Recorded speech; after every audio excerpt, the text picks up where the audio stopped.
Des ondes vocastes, l'invité. Wilfried Tocqueville, bonjour. Oui, salut Olivier. Tu es le directeur de la radio Sweet FM, une radio régionale de catégorie B qui émet dans la Sarthe et dans de nombreux départements alentours. Alors, avant de nous parler de ta radio, parle-nous de toi. Qui es-tu et quel est ton parcours ?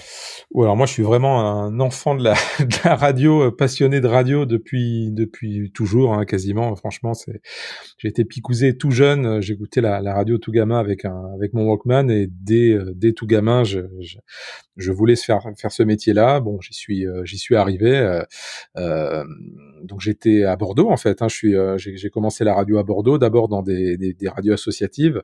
Je crois que je les ai quasiment toutes faites à Bordeaux. Et puis l'une de ces radios associatives, un jour, a été reprise par une radio nationale. On était dans les années 90, lorsqu'il y a eu les rachats massifs de radios locales par les réseaux nationaux. Moi, j'étais dans une radio qui s'appelait BFM. Alors rien à voir avec la BFM qu'on connaît, c'était Bastide FM, donc un quartier de Bordeaux, qui à l'époque avait été courtisé par le réseau Montmartre FM à l'époque avec une banque de programmes qui s'appelait Génération 50 qu'on proposait à ces radios avant de les reprendre au bout de quelques temps j'ai eu une proposition pour aller à Paris sur Montmartre FM qui est devenu MFM après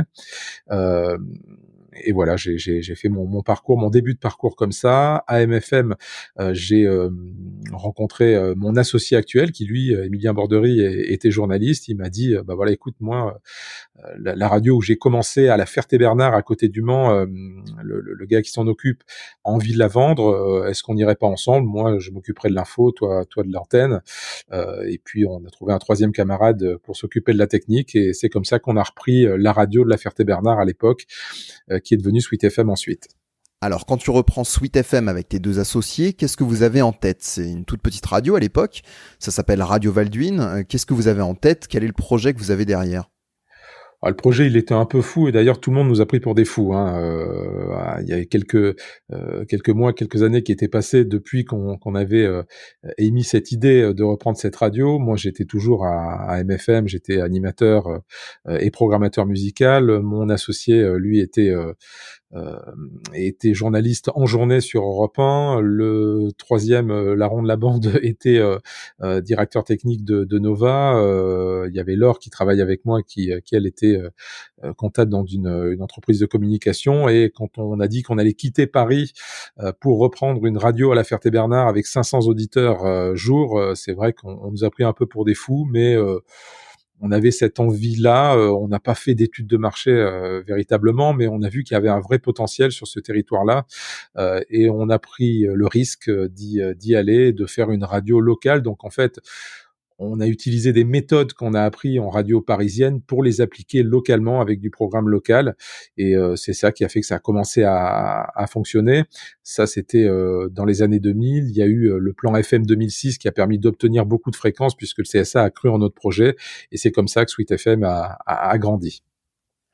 Alors aujourd'hui, Sweet FM couvre de nombreux départements dans les Pays de la Loire, le centre Val-de-Loire et aussi la Normandie. Et encore plus bientôt en Normandie, on va en parler tout à l'heure. Et avec des scores d'audience à faire pâlir la concurrence, j'ai regardé dans les sondages, ça fait 5 ou 6 années consécutives de croissance en termes d'audience et aussi numéro 1 dans la Sarthe. Quelle est la recette miracle de Sweet FM ? Je sais pas s'il y a vraiment de recette miracle. Si on connaissait une recette miracle, on l'appliquerait partout et on serait gagnant systématiquement. Non, vraiment beaucoup de proximité, beaucoup de local. Nous, c'est notre manière de voir les choses. On a une grosse rédaction. Alors effectivement, ça fait un coût de grille qui est important. Sur le plan purement comptable, c'est peut-être pas ce qui est le plus intelligent, hein. Il y a des radios qui ont finalement des équipes beaucoup plus petites, moins de journalistes, qui font aussi de l'audience et qui ont une plus grosse rentabilité. Donc, ce calcul est peut-être pas idiot non plus, hein, au niveau purement économique. Nous, on a quitté Paris en grande partie, étant un peu frustrés de ce qu'on y faisait. Alors, heureux de ce qu'on y faisait, mais tout était très calibré. Il y avait pas beaucoup de possibilités d'être créatif, et donc là on s'est dit voilà, si on part de Paris et qu'on fait une radio régionale, locale régionale, il faut que ce soit une radio locale régionale. Donc beaucoup de contenu local, beaucoup de décrochage. Et nous on aime à dire qu'on n'est pas une radio régionale, justement, on est vraiment une radio multidépartementale, voire multicommunale. On a des outils maintenant qui permettent de décrocher vraiment absolument partout et où qu'on soit. On a une radio ultra concernante. Et je crois que c'est ça qui fait la différence. On parle beaucoup de consommer local, surtout en ce moment d'ailleurs, dans plein de domaines. C'est le cas pour les médias aussi. Il y a un véritable retour au consommer local et on imagine que c'est ça qui fait le succès de la radio. Et on va d'ailleurs écouter un extrait de Sweet FM avec, comme tu l'as dit, de l'info locale, du trafic, de la météo au premier plan et personnalisé pour chaque zone d'écoute. Bruxelles, je t'aime. Angèle pour démarrer cette nouvelle heure sur Sweet FM. Ce sera après les infos de ce 16 décembre. Il est 8h. Sweet FM, la radio des Sartois. Sweet FM, Sweet FM. Sweet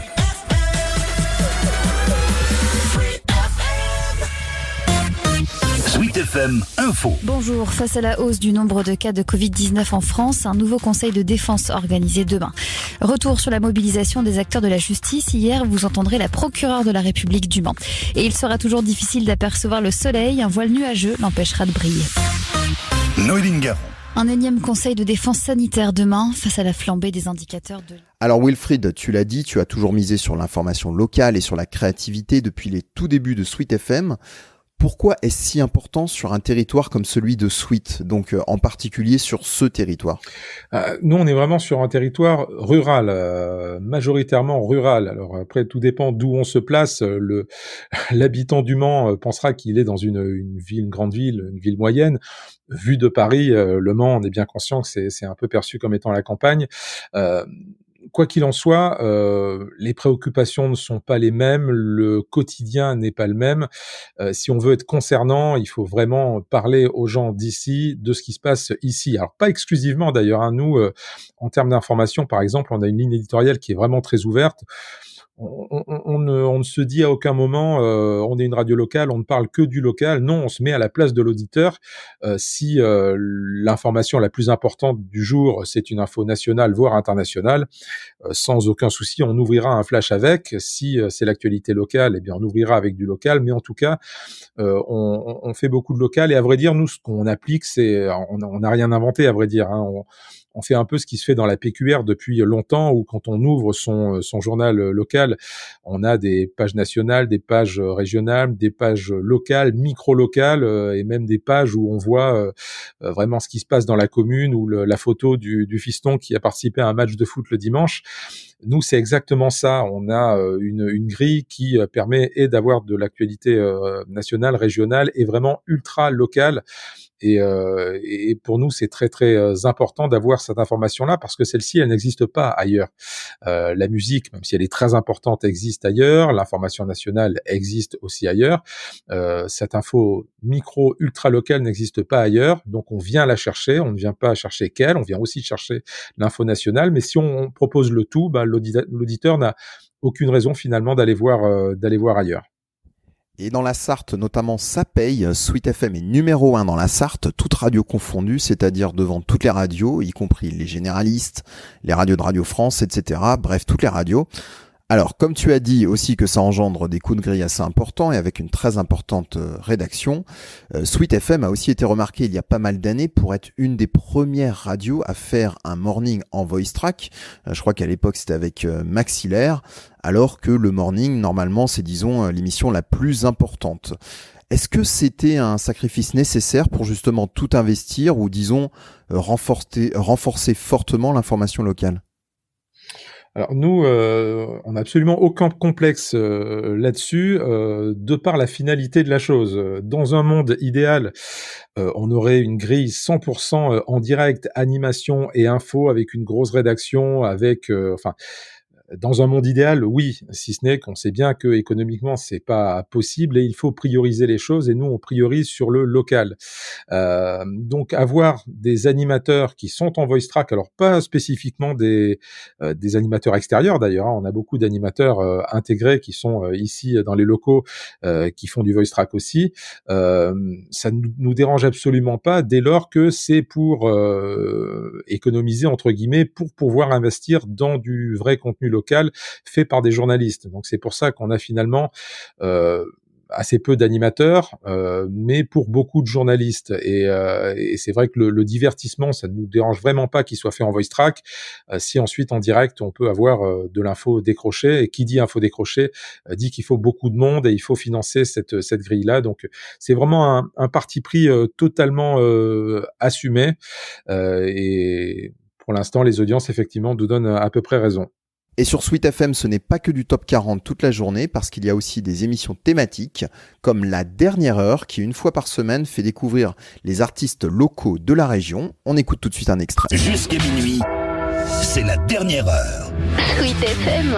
Fausse, artiste originaire de l'Aigle. C'était Gourou à l'instant sur Sweet FM dans La Dernière Heure, le meilleur du son de la région. Je vous incite, je le fais tous les dimanches, et d'ailleurs vous suivez mon incitation, je vous en remercie, à nous transmettre vos œuvres, vous qui êtes un artiste en devenir installé quelque part dans le Grand Ouest de la France, quel que soit votre style, envoyez-nous donc vos productions par mail, contact@sweetfm.fr, sous forme de WeTransfer par exemple. Voici à présent les Mayennettes de Rotterdam in the Highway.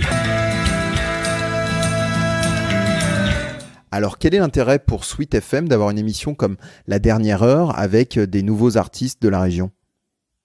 Alors ça, c'est mon associé, Emilien Bordery, dont je parlais tout à l'heure, qui présente cette émission parce qu'il a à cœur de promouvoir les artistes locaux.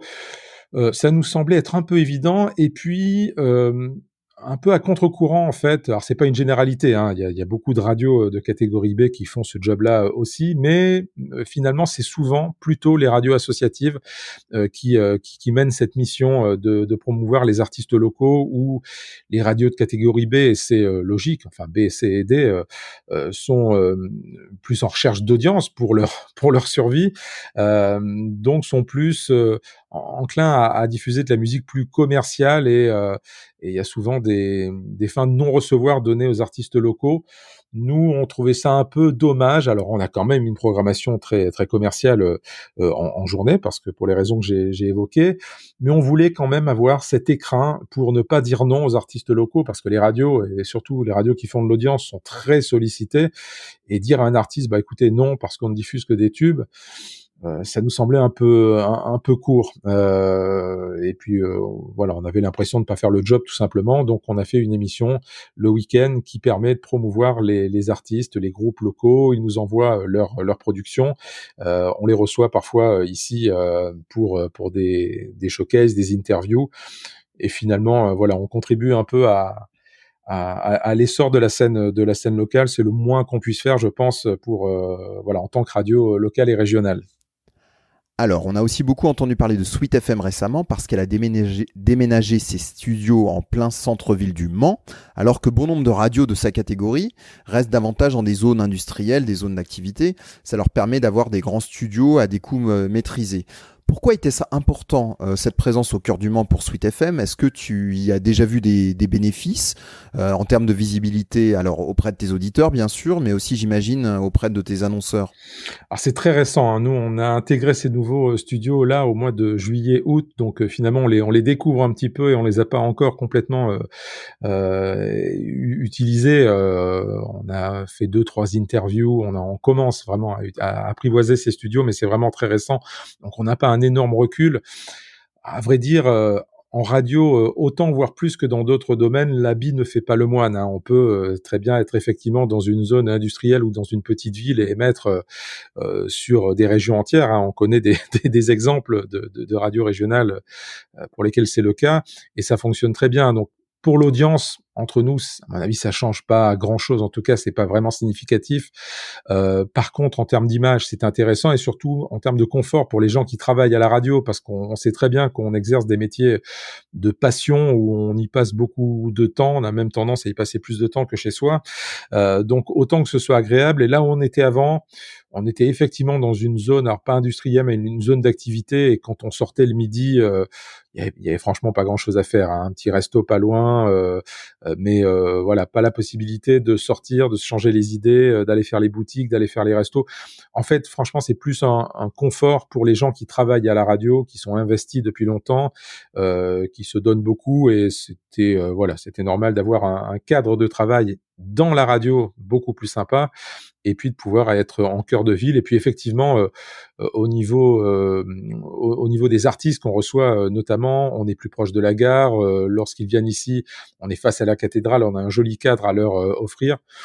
Donc finalement, c'est plus agréable de venir travailler chaque jour, c'est plus agréable de recevoir du monde. On travaille dans de meilleures conditions, en fait, tout simplement. Est-ce que ça n'aide pas aussi à renforcer l'image des radios de catégorie B ? On voit parfois des radios de catégorie B qui sont leaders sur leur zone d'audience, c'est-à-dire qu'elles obtiennent la palme d'or de la part de leurs auditeurs, mais qui, dans le microcosme des médias locaux, sont parfois un peu oubliées, voire carrément boudées, soit par les confrères ou soit de la part des politiques, notamment par rapport à la PQR ou le service public. Est-ce que ces studios dans le centre, ça n'aide pas aussi à réaffirmer une place centrale dans cet univers des médias locaux ? Ça doit y contribuer parce que les institutionnels, souvent, alors là encore c'est pas une généralité, mais souvent n'écoutent pas les radios musicales, les radios locales. Ils sont plus sur des radios d'information, des radios nationales. Donc on est parfois peu connu par ces gens-là, quand bien même on fait des très gros scores d'audience.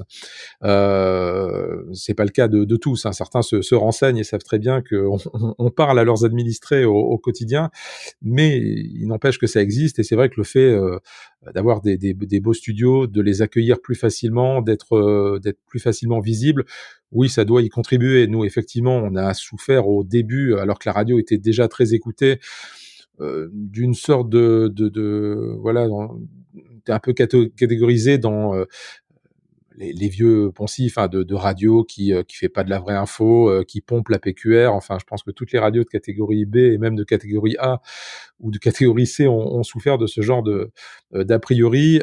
Là maintenant, du chemin a été parcouru et les gens localement, que ce soit les institutionnels, que ce soit les clients, que ce soit les auditeurs, sont bien conscients qu'on a une véritable info qu'on va chercher nous-mêmes, qu'on construit nous-mêmes.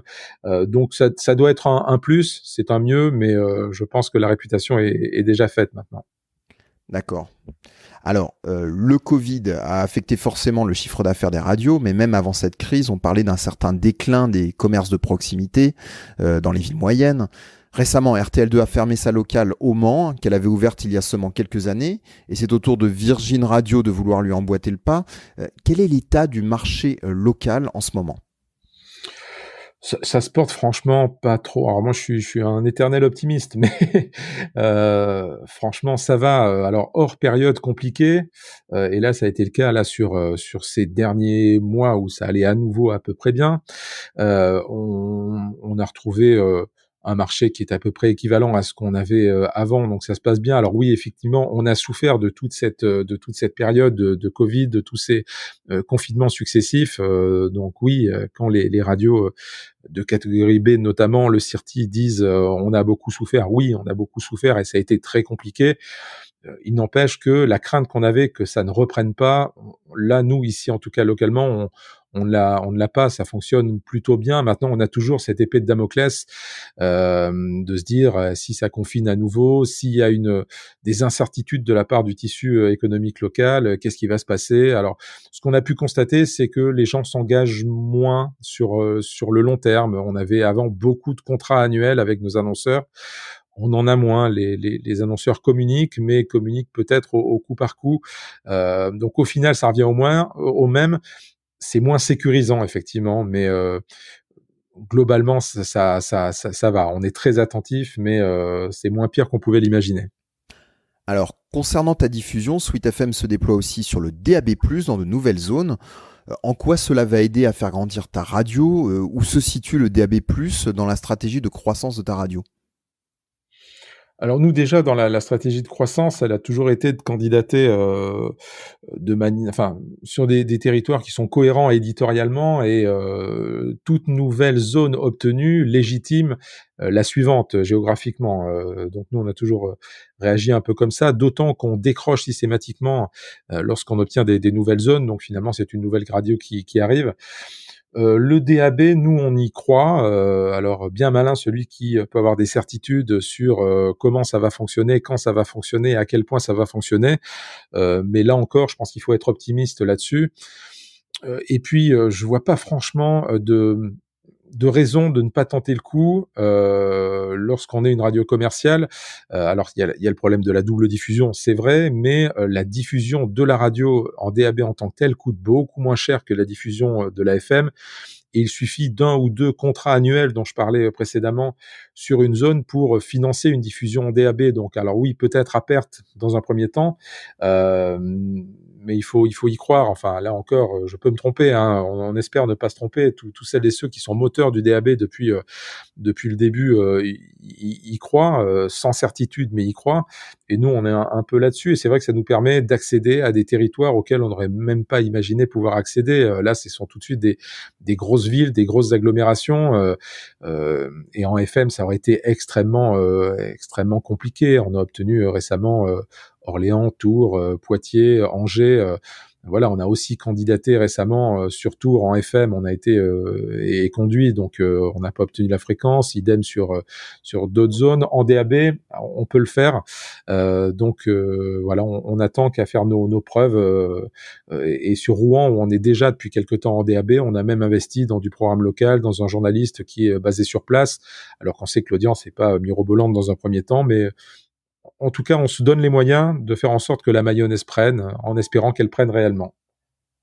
Alors, toujours à propos de la croissance de ta zone d'émission, et cette fois-ci en FM, il y a quelques mois, on a lu dans le journal officiel que Sweet FM allait continuer à se déployer en Normandie via une syndication de programmes sur les fréquences de Radio Cristal.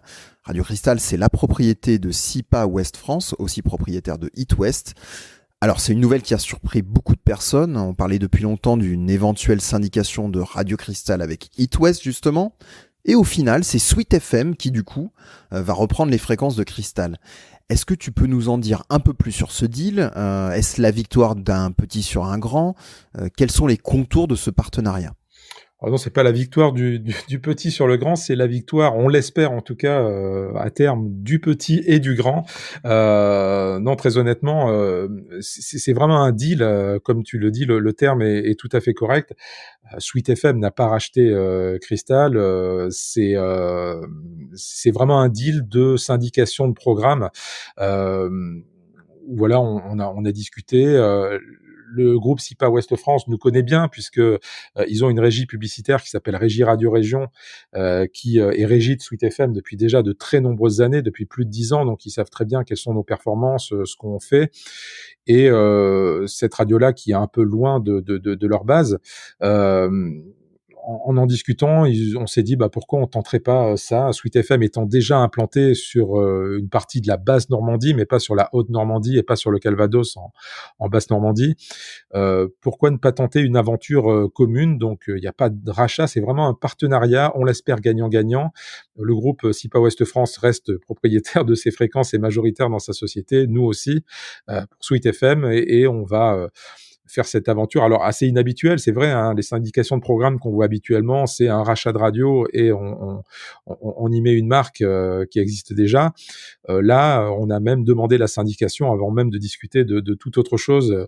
C'est un partenariat avec en plus une équipe qui est forte et qui est sur place. Hein. L'idée, c'est pas de venir avec en conquistador avec le programme Sweet FM et de l'installer sur des fréquences. Cristal a des studios à Caen, a une équipe, a des journalistes, a des animateurs, a des permanents. Tous ces gens-là restent évidemment intégrés avec une autre marque, avec une autre tentative et avec une volonté que ça fonctionne. Donc c'est pas encore le cas, il y a encore des choses à à mettre en place. Il y a de la formation à faire. Donc pour l'instant, c'est toujours Christelle qui est diffusée, mais on espère donc dans les mois prochains que Sweet FM Normandie donc puisse faire ses preuves sur ce nouveau territoire. Et à terme, il y a des projets de modification de capital? Alors c'est en discussion, oui, on envisage de proposer au CSA, parce qu'une fois de plus, on fait pas ce qu'on veut, hein. Là, on a fait une demande de syndication, effectivement, qui est parue au journal officiel, donc tout le monde l'a vu en se disant ça y est, Sweet FM est en Normandie. Non, on a demandé poliment au CSA l'autorisation de le faire avec un projet, avec un programme. Donc on l'a soumis au CSA qui a dit oui, ça match avec la convention actuelle et on vous autorise à faire cette convention. Après, il y a d'autres discussions effectivement pour faire ce qu'on appelle une participation croisée, hein, globalement, où chaque groupe rentrerait dans le capital de l'autre, mais tout en restant largement majoritaire chez soi. Il s'agit pas de vente, il s'agit d'une aventure commune, et c'est quelque chose qu'on va soumettre au CSA, mais qui n'est pas encore tranché. Donc c'est une volonté, mais c'est le CSA qui sera souverain sur cette demande. Et ce n'est pas la première fois que tu reprends des fréquences d'autres stations. Alors la dernière fois, pour le coup, c'était avec une prise de capital. C'était la reprise de Plus FM dans le Loir-et-Cher, qui est devenue Sweet FM Centre. Là aussi, encore en gardant les équipes sur place et avec des résultats d'audience incroyables. Quelle est ta recette pour continuer à faire grandir ta radio sur de nouveaux territoires sans perdre en proximité ?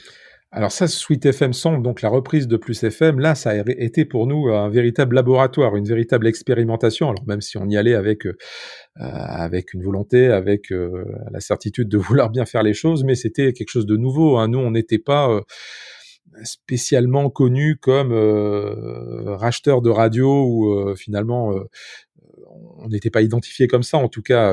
Donc on a eu une rencontre avec les gens qui s'occupaient de Plus FM. C'était le groupe Humanis d'ailleurs, qui n'était pas du tout dans la radio, qui avait hérité de par des rachats divers et variés de plein de choses, hein. Le groupe avait des campings, des résidences de vacances. Et une radio, parce que le groupe Humanis était le plus gros employeur de la ville de Blois. Ils avaient récupéré une radio à l'époque, et à un moment donné, ils se sont dit, bon, on va se recentrer sur nos activités principales, et la radio était à céder. Et on a discuté avec eux, on s'est très bien entendu, et on s'est dit, voilà, on va faire une vraie radio locale, quand bien même ce serait une syndication. Donc c'est vraiment là qu'on a expérimenté cette micro-localisation de l'éditorial.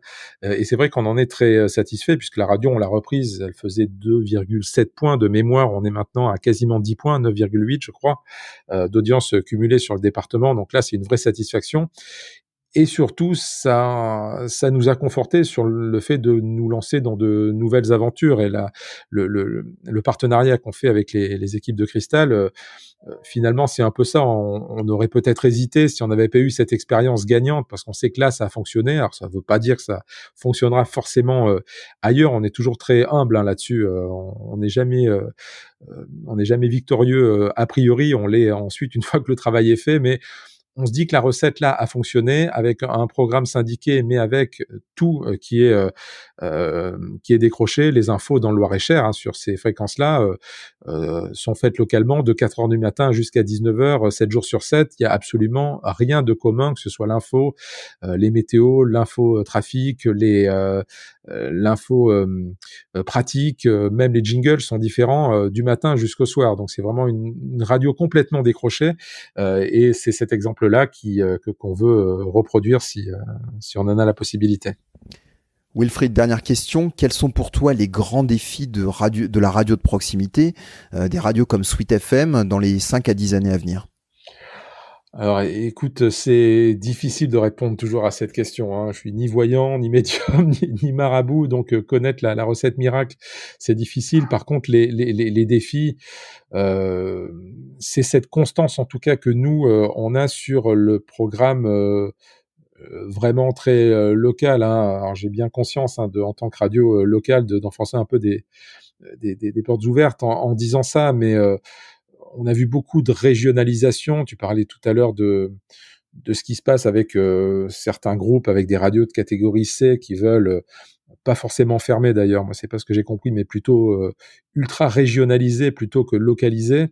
Nous, on est plutôt sur l'inverse. Plus on pourra décrocher de manière la plus fine possible, et les outils techniques permettent de le faire maintenant, plus on le fera, et ça nous permet vraiment de ne pas exclure certains contenus en nous disant bah non, ça parlera pas à tout le monde. C'est vrai qu'en régionalisant, forcément il y a des choses qu'on exclut de nos infos en disant bah non, la personne qui est à 100 bornes, ça va clairement pas lui parler, alors qu'en décrochant très finement, oui, on peut dire pourquoi la petite rue en centre-ville de telle ou telle petite commune est fermée parce qu'il y a des travaux, et c'est ça qui intéresse les gens. Donc nous, le défi, c'est ça, c'est de maintenir, même de renforcer l'ultra-localisation sur les nouvelles fréquences qu'on pourra obtenir. Et puis après, tout est à inventer. Le volet digital est important aussi.